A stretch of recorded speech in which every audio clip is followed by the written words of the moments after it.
Hey guys, so panoorin nyo itong ginagawa ko within a month from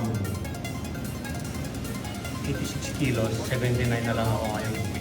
So ito yung ginagawa ko, 20 repetitions, each 5 sets. Pero gawin lang natin 5-5 para hindi mahaba yung video natin. Let's go! So ito gawin lang natin yung cross legs. Lift up. 1, 2, 3, 4, 5. So 20 repetitions. Makaramdaman yung effect dito. Kung proper. Right, 2, 3, 4, 5. Other leg. 1, 2, 3, 4, 5. Tapos, leg raise. So, dapat pag isaya yung baba, yung paa dito sa baba, o yung itap.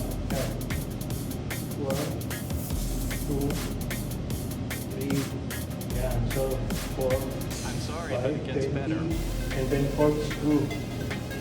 Ito yung straighten yung leg, tapos tusok nyo papataas, ikot nyo, kaya ng fourth screw. Yan. 1, 2, 3, 4, 'yan, 20 repetitions. Then ito, para matanggal yung pain dito, another 20 repetitions.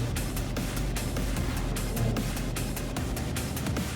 So nakita nyo naman na-trim ako. So yun lang muna. Good vibes.